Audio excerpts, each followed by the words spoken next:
My name is Connor Joseph, and I am in conversation today with Dr. James Pratt, Associate Professor of Criminal Justice here at Fisk University and Director of the Justice Propulsion Lab. So glad to talk with you. Wonderful. So glad to talk to you as well. And we are here on behalf of the Black Liberation Echo of Fury and Love website. And today we're going to be discussing the Black Panther Party, what it means to have a revolution, and how that looks in relation to the state. Are you ready to get started? Let's do it. So with that being said, if you could just tell me a little bit about how you see the Black Panther Party, both as a political party, but both as a revolutionary act? Absolutely. So I think first we have to think about what revolution looks like. So I think revolution calls us to turn on ourselves or turn on structures as they have been, to really get to the foundations of things. And what the Black Panther Party did through their food programs for children, through their organizing in the community, I think they turn on its head what's the state and what power and what organizing can look like, really confronting how the state kind of disciplines and punishes and trains us to be a certain way. The Black Panther Party was about liberation, freedom, and opportunity to reflect on ourselves and to get the country and our government to reflect on itself to be better for service of others. Awesome, thank you. And speaking on turning things on its head, particularly we're talking about the state. If you could, for our viewers, just explain what the state is in relation to revolution? So it's really hard to define the state because the state can look several different ways across history. But by and large, the state is the apparatus or the institution that has a monopoly on power and violence. And what I mean by monopoly on power and violence is that the state is one of the only, if not the only, apparatus that can legitimately use violence without recourse. For example, if the state feels someone is a criminal, they can put them in jail, they can put them to death, literally, even in the United States. And so the state is that apparatus that is above reproach to a degree, and it has stakeholders that we call citizens that have a social contract where we agree to be governed by this apparatus. And so Marx Weber gives a good definition that the state is that apparatus that has a monopoly on power and violence and uses it to control the organization of the society. Yes, and through that, the Black Panther Party saw the apparatus, turned it on its head, and basically resisted. Absolutely. In layman's terms, to put it right.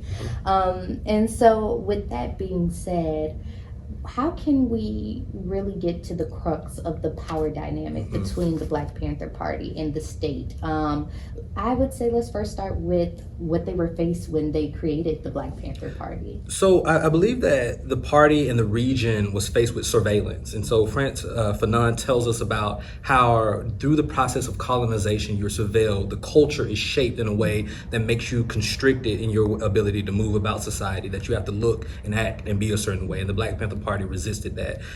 As I mentioned before, Michel Foucault tells us about the panopticon and the process of being disciplined to be a certain way, and not only disciplined in a certain way, in a certain form culturally, but also be constricted and learn how to punish one another. And so the Black Panther Party was guided by this revolution idea to break open that apparatus of disciplining people and punishing people in order to establish a context of care and love. And that's again why we get programs that are devoted to children, like Feeding the Children, that got used as a program in a national way to feed other children in our school systems. And so what the Black Panther Party did was really critique capital, critique the state and state power by using socialism, dangerous word, Marxism, and all those other kind of practices that talks about community to transform how we serve one another. Yeah, absolutely.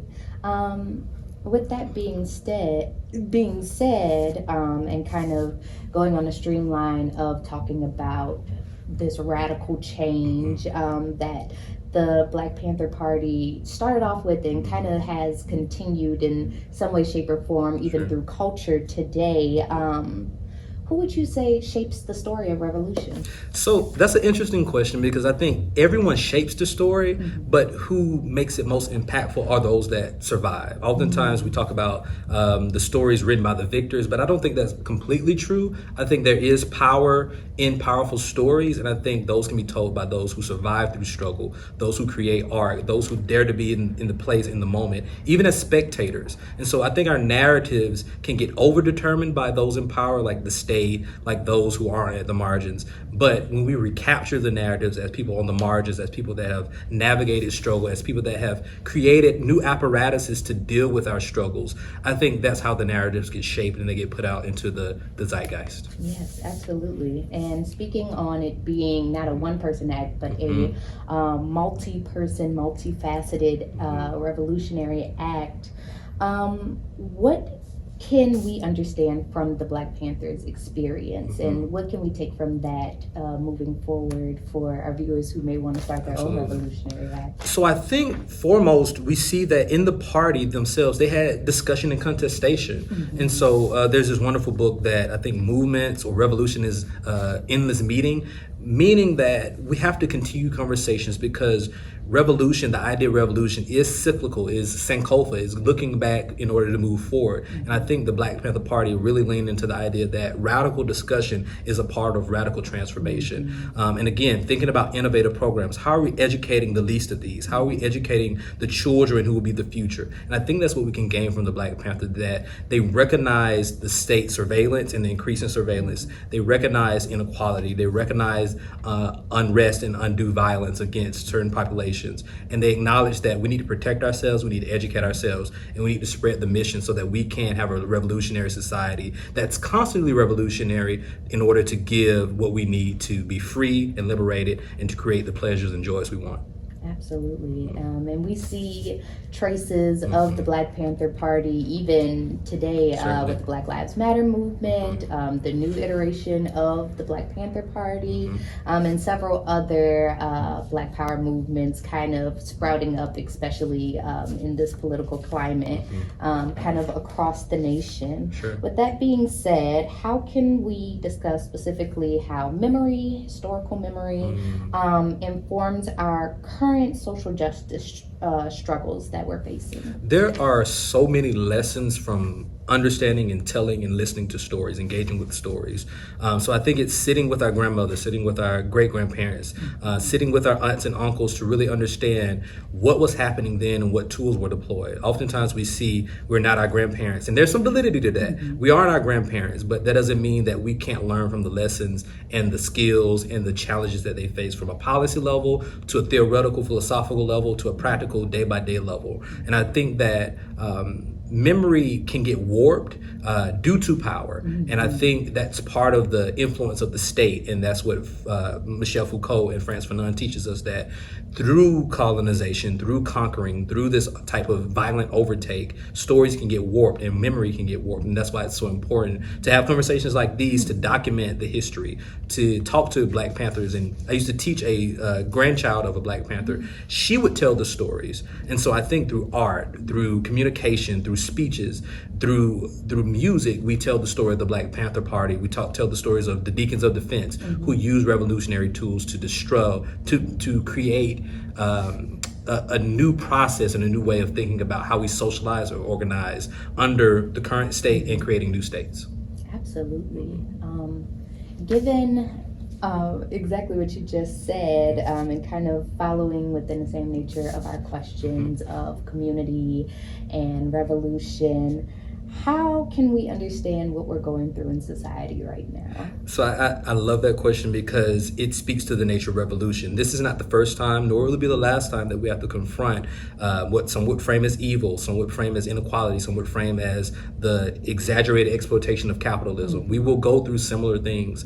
And so I think by recognizing the frameworks, by recognizing the panopticon, how surveillance is all around us, how even moments within our schools and universities, we are being disciplined to police and shape behavior. I think by recognizing that, we understand the opportunities where we can, instead of disciplining and punish, we can demonstrate care, love, and support. And so I think by reflecting on the Black Panthers, by reflecting on the Deacons of Defense, by looking at the work of our own W.B. Du Bois, our Frantz Fanon, even Martin Luther King's Chaos or Community text, they give us lessons and it's a real look at what could be, even as they struggled in the moment. And so I think that in this moment, we have to write about what has been and what's going on, but also have visions for the future and what could be. And I think those are the revolutionary lessons that Black Panthers and all teaches us. Absolutely. the solid point that you hit on is Sure. that we're all a part of the surveillance. So for those who are just recognizing that about themselves, what advice do you have about people who understand that there is a state, they are being surveillance? How do you cope with that and still move forward in a way that is progressive to both you and your community? So I think we look in the mirror, not to be so frank, we look in the mirror and see ourselves and see what are the things that we've imposed or others have imposed upon us, and how we broke with those shackles so that we can find other ways to break the shackles and constraints that are placed upon us, where we lean into self-harm or harm to others. So I think that's the first step, looking at self. And then really identifying, what do you value? What are your fundamental values? Because we're confronting and countering other values, and I think that's the problem with our political moment. Too often we're simply fighting against rather than fighting for. So I think as we think about ourselves, think about our communities, as we organize, we have to ask and use the power of thoughtful questions like the ones you've asked so far to really interrogate what exists, what has constrained us, and what potential we're looking for, and thinking about, again, what are those visions for the future that we can build on the foundations of the past. Absolutely.